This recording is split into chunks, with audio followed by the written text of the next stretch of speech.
Welcome gamers to episode 1 of Dune Spice Wars. My name is Daz Tactic and welcome to the channel. We're going to start playing, we've decided that we're going to be playing as House Atreides for this particular run through, which is sort of like more your vanilla start, and I think that's a good way for us to sort of play the game and sort of show the game actually off, so we'll start new. I went through in episode 0 all the different game mechanics, so I won't rehash all of those, but it's a slightly asymmetric game where things are slightly different for each faction that you do play in an interesting way. It's still, you've still got the base mechanics that work for everybody, but each faction does play very, very differently. So we'll go House Atreides. If you've never read the books or sort of watched the movie or anything like that, if you haven't been exposed to the lore of Arakis or the lore of Dune, don't worry too much. The game is actually really at its heart is just a really, really cool strategy game with some really interesting mechanics that sort of do go across. So you don't have to feel as though you need to be a fanboy or a fangirl of the series of the books to actually sort of enjoy the actual game itself. It's very, very nicely done.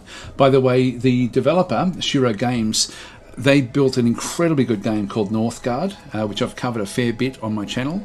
They also created a game called War Tales, which I haven't actually tried yet, which I've got to actually try to do something on that at some point, because that also looks like a really amazing game. But this is, again, it's a game, if you played Northgard, it's got a similar sort of feel to it, but this does have like a higher degree of polish in the game mechanics, in my opinion. I actually really like this game a lot more than I did Northgard, and I really like Northgard. So anyway, House Atreides, in we go. So it just goes through the various bonuses that we actually have through here. So the stellar reputation of House Atreides owes a lot to its leader's commanding style, firm yet honourable and fair. By imperial decree, the Atreides just inherited the stewardship of Arakis and have a lot of work to do to take over from the Harkonnens. So we're right at that transition period, but the Landstraad and the Emperor are sort of still trying to influence different things. There's a massive political game that goes on behind the scenes, and when House Atreides actually took over Arakis to sort of mine the spice, it was like this game doesn't have it so that they just walk in. Essentially, this in the books they do. Like House Harkonnen then takes more of a back seat and then comes back later on. In this case, they're both vying for spice officially from the Emperor's perspective, but then there's also the Fremen and also the smugglers are also vying for control of the spice on the surface of the planet. So a few different entities that we have to now sort of deal with. So the faction bonuses are, we can use peaceful annexation to peacefully annex certain aspects if we wanted to. To be honest, it's not a really important mechanic. It's slow, probably too slow really. It's going to slow you down to do it, but it still does allow you to eventually sort of get things without having to sort of, to have your forces committed all over the place.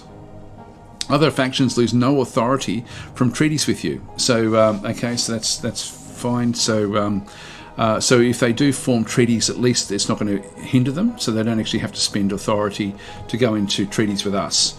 Benefits from a more high Landstraad standing. The Landstraad, as I explained in the last video, is like the overall galactic council, where they politically they control the whole of the empire, and the emperor is a family, comes from a family, the Carinos, I forget what the empress family's name actually is. I don't know why that came into my head, but anyway, I think it's Carino actually. Actually, what's his name? Emperor Padishan the Third or something. Anyway, whatever it is, the Emperor is the highest standing house within the Landstraad, and then the various major houses have got votes, the minor houses have got votes, so everyone sort of votes for resolutions. And the resolutions that we'll get in this game will then come through and affect how Arakis is then impacted by the Imperium. And so we can sort of then push that because we're going to have more votes initially. We just have to make sure that we let the spice flow. If we start to miss our taxes, we're going to go backwards in standing, and that's going to impact us negatively. We cannot pillage neutral villages in through there. At 5,000 hegemony, while under the effect of positive resolution, gain plus 10% solari production, and so while under the effect of negative resolution, we gain plus 10% unit power. So depending on what resolutions are actually going on at the moment is going to impact what we then get as a benefit for getting to 5,000. At 10,000, you can ignore characters' prerequisites except for the necessary Landstraad standing. So anyway, we'll sort of tackle that as we go. Now, we've got 4 different councillors we can choose from. We have the Lady Jessica. This is the Duke's wife, so Duke Leto's wife. So it allows you to impose any treaty upon other factions for 50 influence. They will need 50 authority to refuse. Starts with open borders agreement treaty unlocked. And so I think what I'll do... This one's considered hard to play. So Lady Jessica is Duke Leto's concubine. Although she is a Bene Gesserit, which is sort of like I guess like in the game, it's almost like a magical sort of character, a witch. Her loyalty always goes to House Atreides before the Sisterhood, which is a really interesting way that it plays out in the books as well, if you haven't read the books. It's just the books are so intricate. It's just beautiful. The first book in particular, absolutely classic for very, very good reason. So we've got Lady Jessica, where we can sort of get more... This is going to sort of push us into much more treaties and machinations with the other houses and with the other entities. Then we have Duncan, Idaho. So all relations gained with the siege are increased by 100%. So minus 10% authority cost to annex a village. So that's actually not bad. This one's considered easy. One of Leto's most trusted men and House Atreides swordmaster. Duncan was tasked with being Leto's ambassador to the Fremen upon their arrival on Arakis. I think someone may be here. Hang on. Sorry, I just had to pause and come back. My dog's been barking at something outside. And usually it's people that are coming here, but it says on the neighbour's front yard there's an ibis, like one of those big birds that sort of... I guess traditionally from Egypt, standing there with another bird sweeping its head at just really, really short distances, and it's just weaving its head back and forwards. It looks very comical. I wish I had filmed it. It would have been quite funny. Anyway, let's continue on. Duncan, Idaho. So considered easy for this one here. Now, this is going to increase what we can then do with the siege. Now, this is something we may want to think about. This is sort of something that comes more mid-game than early game. Anyway, we'll have a think about that one there. But Hufar Hawat as well. So your agents have 1 additional trait. So your villagers gain 20% resource production for 2 days when their region is targeted by one or more operations. So Thufir is an elderly mentat, a human computer, and also House Atreides Master of Assassins. Renowned in the Landstraad for being both outstandingly cunning and honourable, Thufir is also a mentor of the art of war and political instruction. So 1 additional trait for our agents. Yeah, probably it would be okay. We've got Gurney Halleck, so unlocks the veteran militia unit. So this would give us 4 different sorts of choices that we can then have for militia. Military units start with 1 more experience level. So War Master and Poet, Gurney's indefectible loyalty and long service to House Atreides earned him the status of valued friend and confidant. While not exactly a handsome man, his combined abilities to sing and fight without missing a note make him both a charismatic and fearsome figure. I think that we'll go with him just for the sake of the military side of things, so let's just go and pick him. And I'm thinking we go with Duncan as well, and that way we're sort of going to end up with more... We're going to be sort of approaching the Fremen more on a friendly basis over the course of the game. The other 2 I think will sort of then more lead to... this one's going to be more production. To a degree anyway. It's only we only get a bonus for 2 days. I think we'll go Duncan, Idaho, and we'll look for the sieges and see if we can actually find where the Fremen are actually hiding. So we'll start the game with this, and here we go. Now the game itself is a collection of so the game itself is actually a collection of different resources. I'll just push this on pause. I will be pausing this a lot as I sort of go through things. It's like a mishmash of areas that, like tiles that have been sort of put onto the actual map itself. When we have a look at this one, we can see that we're starting off essentially in the western area of Arakis. This is going to be the part of the planet that we're sort of going to be dealing with. We've got Spice up above us, so we need to get that one early. So I'm going to send this one across into that terrain, and we're just going to need to get a couple of units. I'll go, so we can actually now get warden units. We don't want to get them initially. These require the development called Call to Arms to actually unlock these. So, but we will get them eventually. Just wonder if when we do that one. Anyway, we'll go grab a trooper, and we will also grab a ranger. They seem to sort of work in fairly well together at the start. I'll just keep one ornithopter. That will allow me to get at least 2 different areas. So I'm going to go across to here. And when we get these, we'll then move them across the two military. We'll take this one over militarily to start with, and then we can start our mining operation on Dune. Now we need to get to 80 for the tax, so we need to sort of start getting our stockpiles ready. We're going to be stockpiling 70% initially. Okay, that one's done, and I'll now just move this one down. There's the first 2. I'm just going to go control 1 and make them into group number 1, and we're just going to go down and take those. All clear. Nothing else there. We'll just go from sector to sector. So this one is got a wind strength of 5, which is good to know. This one's a 5 as well. Okay, we're just going to come back into here, and we've now got the combat has now started in here. And so we've started in through this side. We've got to be careful of worm movement underneath where we actually are. This one will come back in and start to attack that one there, that particular trooper. And we'll just keep on going. What I might do with the ornithopter is just tell it to go into auto recon mode, so it'll just start to sort of do its own reconnaissance. Now if we sort of go back, this is all one great big sector that we have to sort of deal with. This is another sector that we've only sort of seen the first part of this one. All right, let's continue on. And it's close enough for us to use our missiles from Arakis.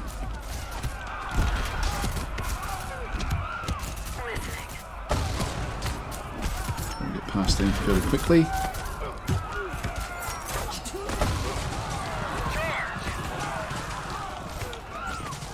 We're being hit a little bit here. We'll get through these fairly fast. These are not good against, like the range units are not good against melee units. These are starting with 1 extra level because we've got Gurney Halleck in charge. Now once we take this and then come in, and we've now got this particular village. We've sort of got it where we can do what we like with it. So when I hover over this one, we've got the so take control of the village for your faction. This is going to cost me 32 authority, and it's also going to cost me 5 of the water that we actually have. So that's going to be another 5 water. Let's just go and do that one. So we can see there, if we just go back across into this location. So I can either do a peaceful annexation, which is a bit late for that now, over 15 days, or really just take it over very, very quickly.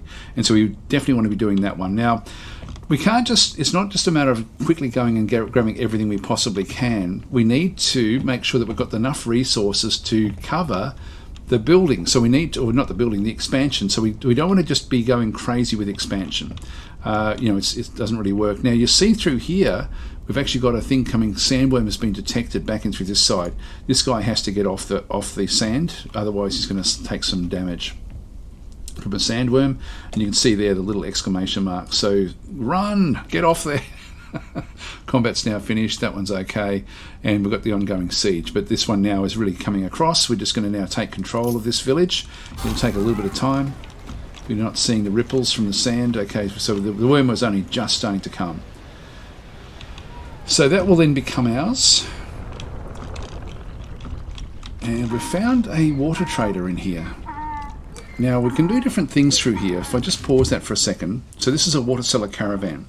So these members of the Water Seller Union go from village to village to sell precious water, and we can use Arakis infiltration with agents in that area, which I can't show just yet because I don't have any agents. When we do get agents, I can go for that one and either I can get a whole lot of Solari as a reward, or I can hire them to spread propaganda. I can spend 500 if I wanted to, so I can actually do this one straight away to then go and get more authority. Now, We're getting +4 authority at the moment. What that would essentially mean is that we would end up getting, for 500 income, we would end up having the ability to go and get more, to take over more areas. And we do want to take over this area. We can do this one pretty much straight away, so we'll come back for that one fairly soon.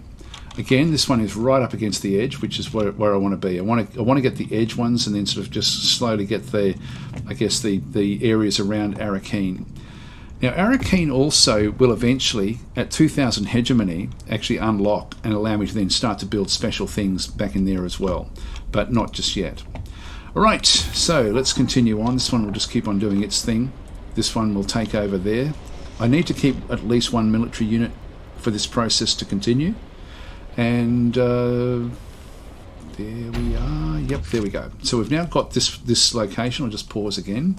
And so this is Dune. And so you can see there we've got a wind strength of 5. I've got essentially 2 building slots. I've got to put one in through here. Now the most important thing for us is to be mining the spice that's over through here. And so what I'm going to do is I'm going to go and set up a location for building the refinery.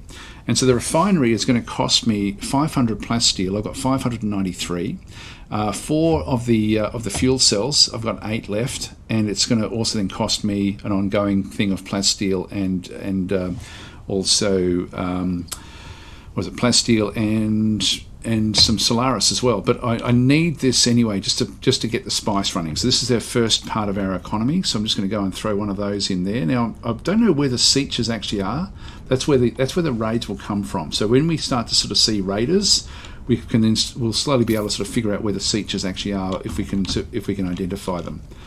All right, that one's done. Well, that one's the start of one that's been done. Let's just go and grab these, and we'll send them back into here. They'll now start to heal now that this is all our own territory. There we go. We've now found this one as well. And so they've got 2 ranged units as their militia. That's going to be easy for us to take over. So I won't do these peacefully just yet. I'll still just sort of rush in with these with the authority that we do actually have to take them over. Okay, another territory back up this way that extends down this side. Yep, so there's another territory back off this way as well. Okay, here we go. We've now got development research. We can now start these things. So what we need to do, call to arms, is going to unlock the warden unit. So that's something that we'd be wanting. If we want to go military, then that's where we'd be wanting to go down through this side. If we want to, actually, where do we want to sort of go with things? Local hubs. Yeah, that one uses less water. We've got 2 really good locations. If we have a quick look back out, we've got a location here with 5 wind strength, and we've got a location here with 5. The one that's up here has only got 2. I can get more water from in through this side, no problem at all. So I can sort of deal with that one without any real concerns at all. In both of these areas, yeah. So I can do that one. I can get, this is a energy source, so I can get fuel cells built there. Fremen only allows for the construction of ceremonial caves in the local village, so they can actually do that as well. So the Fremen do have a special building that they can build there. But I think that overall, like we'll get this running, we'll get more water from there as well. We'll be taking this one over as soon as these guys are ready. So water-wise, we probably don't need to rush that. Just was the upshot of that. So I don't really need to go down this way, for example. This is not bad. This will allow us to move further away, getting the paracompass. We'll be able to sort of operate further away from our supply lines. You'll get a little bit more knowledge per controlled village, which means that we can get more developments. Composite materials, so village buildings construction costs are less. Repair speeds go up. We've got warehousing. Not sure which one I want to get, to be honest. Getting extra crew in the harvesters will be important, but we don't need to do that one early. I think we might go survival training or the intelligence network. So that will give us, actually we'll go survival. So this one's going to unlock the heavy weapons unit, which isn't really a unit that we need to get urgently, but we'll go that way anyway.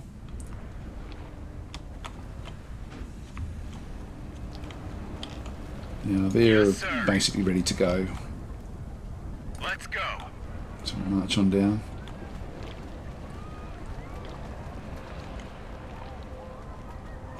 Scale the cliffs.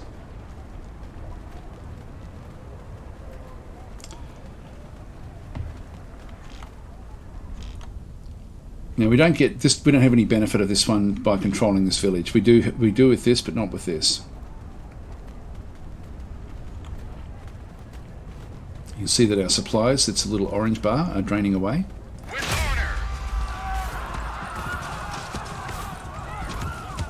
I'll take that one.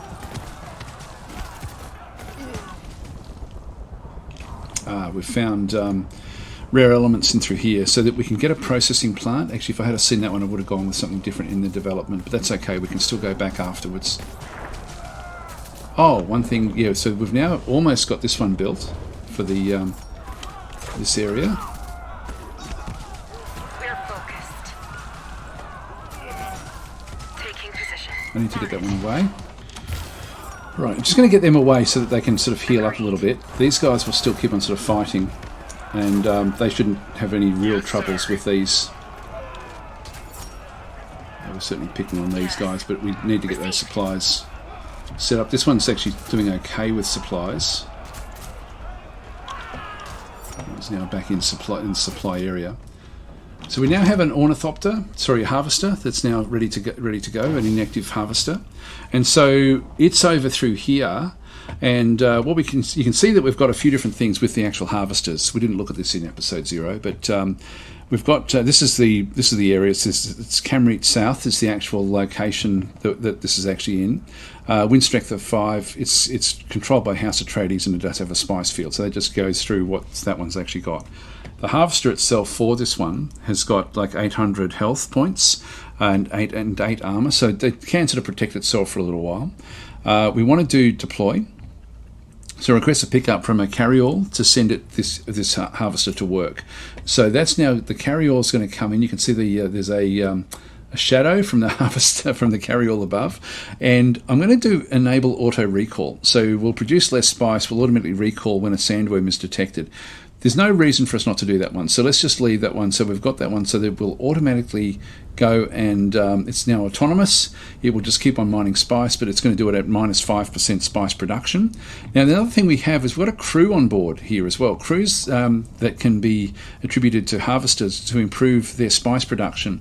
Each crew is hired by spending manpower, and so you can see there we've got 51 manpower at the moment in through this side, and we've got a base of we've got +4 left over, sort of happening on a daily basis.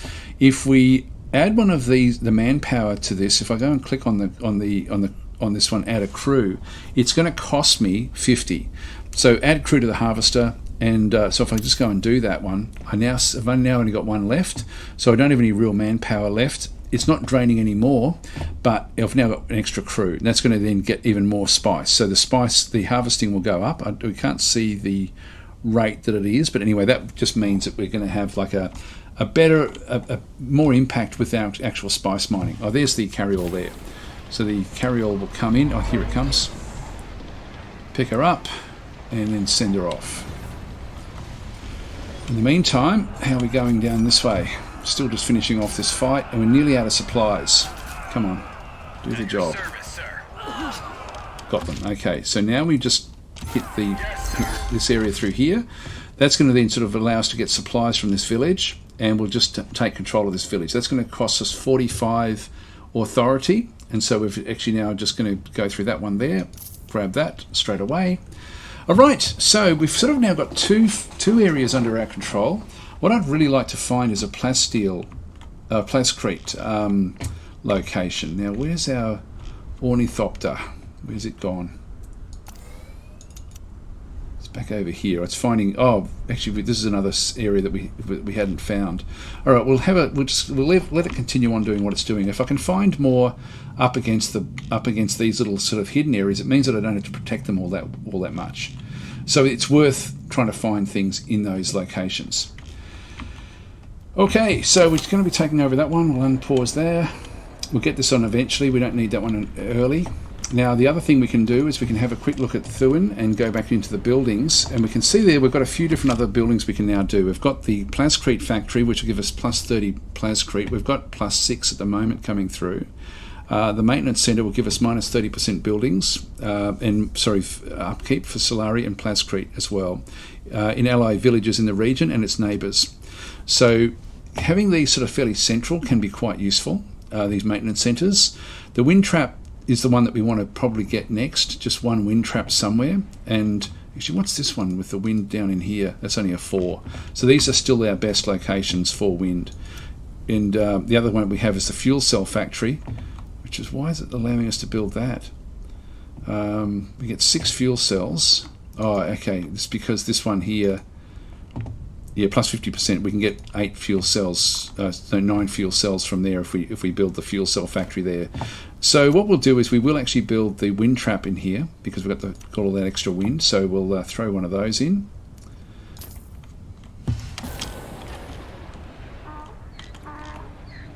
Take over this location. This one's building up quite nicely. This one's not accruing, but it's still actually okay.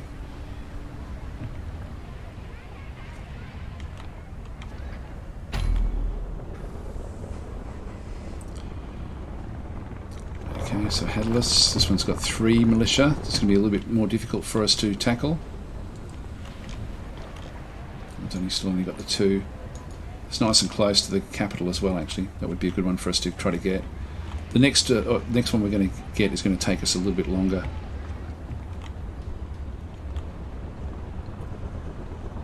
So still trying to figure this thing out. Awaiting command. Alright, so manpower. We just have to wait for the manpower to come up to sort of get more. When we don't want to be building, we don't want to be going crazy, just getting absolutely everything initially. We wanted to slowly sort of build up over time. There's the spice mining operation. Working away on the spice with the 1 crewman on board. So crew, yeah, it doesn't give you an actual amount of how much it actually does get, but you can see there the stockpile is now building. We're only halfway through the area that we need to get, so we're going to have no problems at all with that one there. Now we've got our development research. We've now got survival training, which means allows us to get the heavy weapons squad. Now we've got new homeland, which is an treaties only development. So your units have 20% power inside your territory, minus 80% militia training time, and minus 80% training cost on the first militia of a village. That's actually really useful. That's really useful. Support structures unlocks the command post, okay, and then ground command unlocks the barracks. I think we'll go new homeland. We'll grab that one now. Sorry, someone's doing their gardening outside. I hate that. Whenever I go to record, there's always something. Now that is that's the minerals that allows us to get plascrete factories fairly effectively. So I wouldn't mind trying to take this. Now this has got 2 militia and 1 ranged. I almost am going to need to get like another unit in to sort of help us with this.